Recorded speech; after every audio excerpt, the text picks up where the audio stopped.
Tātad esmu 12 soļu grupa, man sauc Boris, lasam dzīves stāstu brīvību no valgiem 3.14. Šānīm alkoķi, kur ieradās pavisam jauna, ir pārliecināti, ka viņas nopietno dzeršanu izraisīja vēl nopietnāk rakstura trūkumu. Tagad viņi pastāstīs, ka viņa no tiem tika viņa no tiem tika atbrīvota.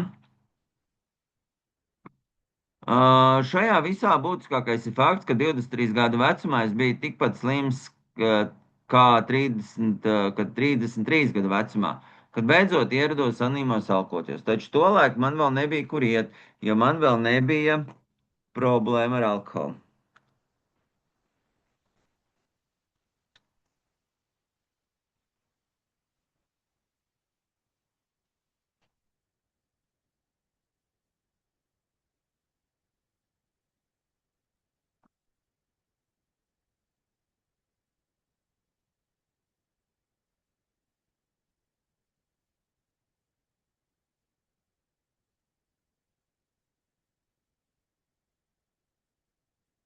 Um, Es varēju savam psihiatram paskaidrot savu veltīgumu, vientulības un bezmērķīguma sajūtu, kas pastiprināja pārliecību par manu personisko izgāšanos otrajā laulībā. Es nopietni šaubos, ka šīs labais ārsts varētu mani pārliecināt, ka mana pamata problēma bija garīgais izsalkums.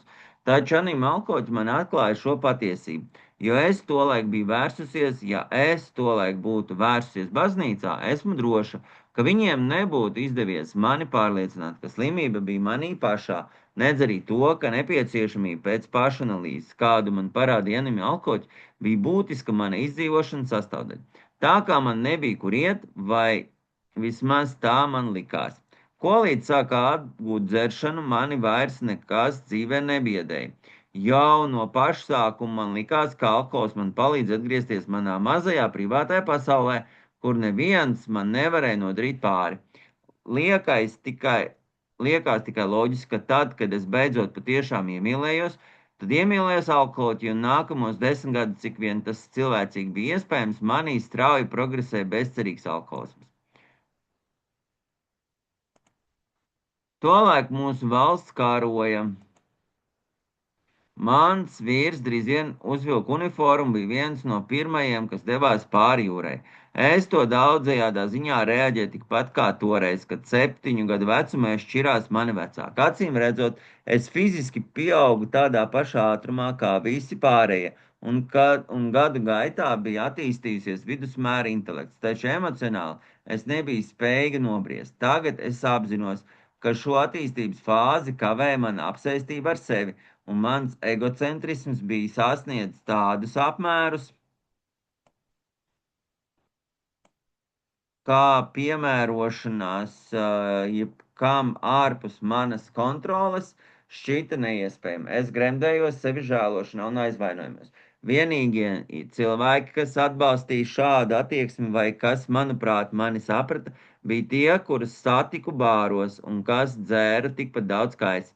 Mana vajadzība izbēgt no sevis kļuva aizvien lielāka, jo mana nožēla, kauns un pazemojuma sajūta, kad biju skaidrā, bija gandrīz nepanesama. Vienīgais veids, kā varēja eksistēt, ir racionalizēt tik vienu skaidro mirkli un piedzēros līdz pilnīgai aizmirstībai, cik vien bieži iespējams.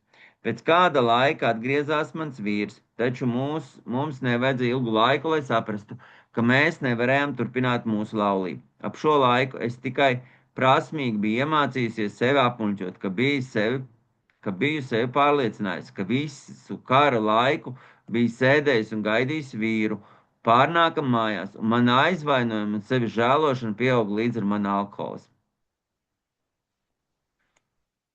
Pēdējos 3 dzeršanas gadus es dzeru arī darba laikā. Ja es gribu spēku kādu man nācās pielietot, lai kontrolētu dzeršanu darba laikā, novirzītu kādā konstruktīvā gultnē, es jau būtu kļuvis par prezidentu. Un vienīgais, kas veicinātu šo gribaspēku, bija apziņa, ka ko līdz mana darba diena būs galā, es varēšu piedzerties līdz aizmirstībai. Taču iekšēji bija pārbijusies līdz nāvei, jo es zināju, ka tuvojās brīdis, un tas nevarēja būt pārāk tāls, kad es vairs nespēju strādāt šajā darbā. Varbūt es nevarētu noturēties nevienā darbā, vai varbūt, un tas bija mans lielākās bailes, man nerūpētu, vai man bija darbs vai nē. Es zināju, ka nebija nekādas nozīmes, ar ko es sāku, nenovēršam agrāk vai vēlāk es nonāktu uz ielas. Vienīgā realitāte, kādu spēju atzīt, man vardarbīgi par sevi atgādināja, nemitīgi atkārtojoties. Man vajadzēja iedzert, un es nezināju, vai visā pasaulē tam atrastos kāds risinājums. Šajā laikā es iepazinos ar vīrieti, kam bija 3 bērni, kur bija palikuši bez mātes, un tās likās īsts risinājums manai problēmai. Man nekad nebija bijuši bērni, un daudzkārt, kas bija apmierinoši attaisnojums manai dzeršanai.